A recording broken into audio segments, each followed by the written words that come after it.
How you doing, guys? Punk here, and welcome to a Noob Reviews. Today we're going to be looking at a game called The Room 2. It is an indie adventure puzzle game, and it is made by Fireproof Games. You'll see the intro screen and hear the music behind me, and it is actually pretty good. I reviewed the PC copy on Steam, so I don't know if there are other copies. That is my fault. I will leave annotations if there are other platforms that this particular game is on. So let's get down to it. First, I'm going to show you some graphical comparisons between the graphical settings from left to right is low to high. We're not going to spend that much time on them because, I mean, obviously if you turn graphics down in a game, they're going to look bad.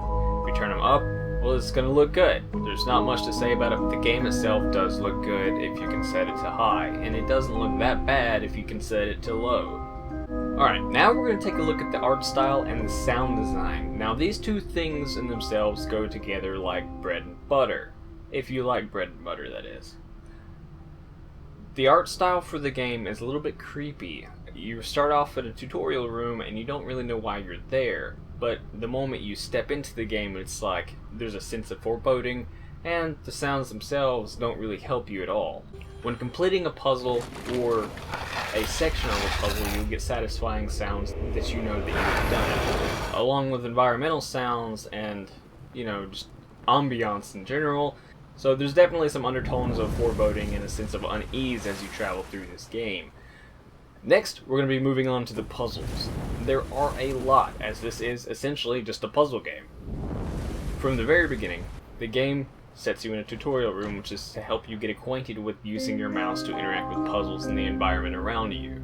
As you progress through, you'll be double-clicking all the way through to get different hints on certain objects, such as a keyhole, which, if you double-click to interact with it, it will bring up a text saying, "Ooh, it looks like a key will go here," or some other form of hint that may point you to your next clue. Now, there are hints in this game should you get stuck on a puzzle for too long.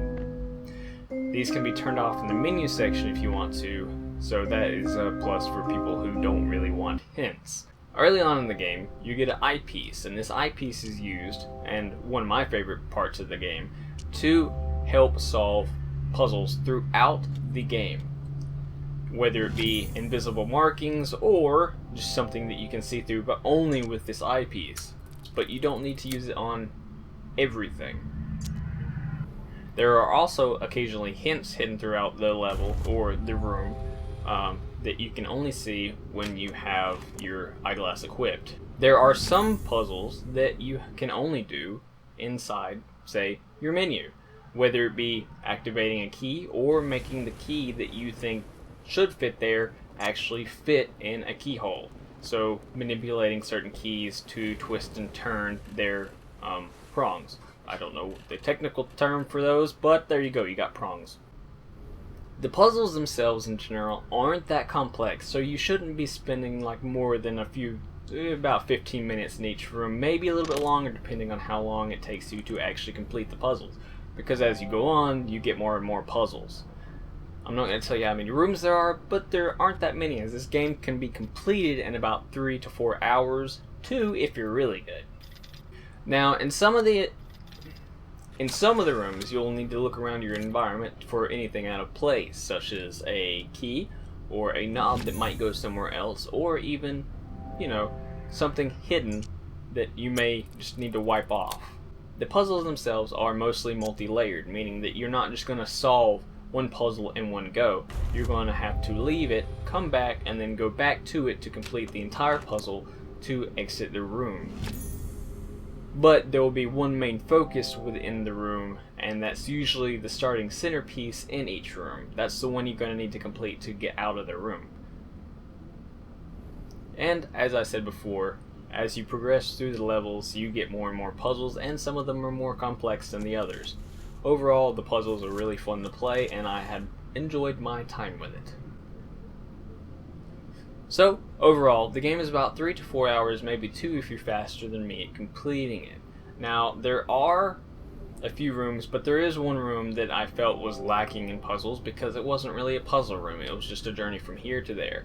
I felt this could have been a little bit more of a puzzle room in and of itself, but it wasn't. So you're actually getting less puzzle rooms than you would have thought.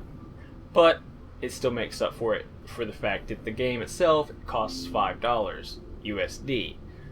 So it is well worth the asking price of enjoying just a little puzzle game. I mean, you could go out and buy something at your favorite fast food restaurant for $5, or you could extend your brain by playing some puzzles. Or solving some puzzles. You can play puzzles, but they might play you back. So now I'm going to talk about the story, only for a brief second, because the story kind of takes a back seat to just solving puzzles. For me, it was more about the puzzles than it was the story, but I was kind of brought into this story because I wanted to know what the hell was going on around me. From the beginning, you start off following a character with the initials of AS. He will leave notes and he will attempt to guide you through these different puzzle rooms and explain what's going on with him, and giving hints as to what may be going on around the world that you are currently in, why you're jumping through rooms, why you're jumping through timelines, and just different areas of existence, and how the hell to get out. Again, overall, the story for me kind of took a backseat to just solving puzzles, which were awesome.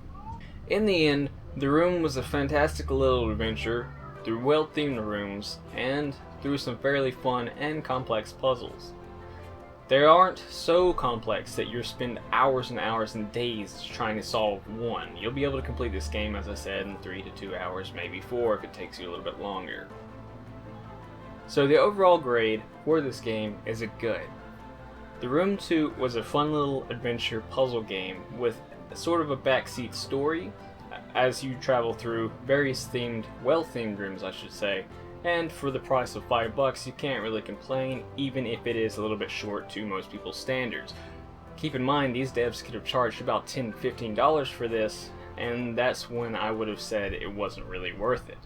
But again, it excels with the puzzles, and the game, and the ambiance, and the sound design. It's just great. It's a fun little puzzle game, and I think we should help Fireproof Games and see if they can come up with something even better if they decide to do the Room 3.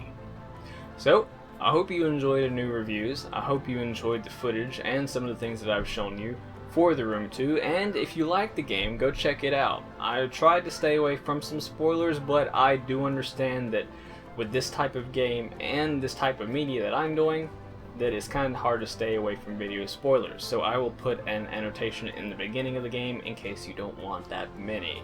And you can just skip to the current time to, well, see what I gave the game.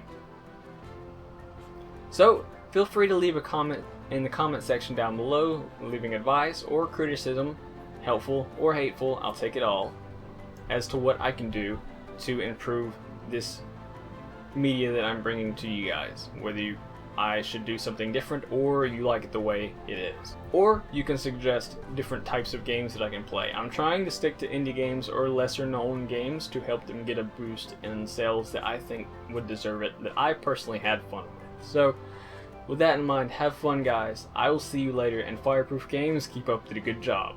Bye!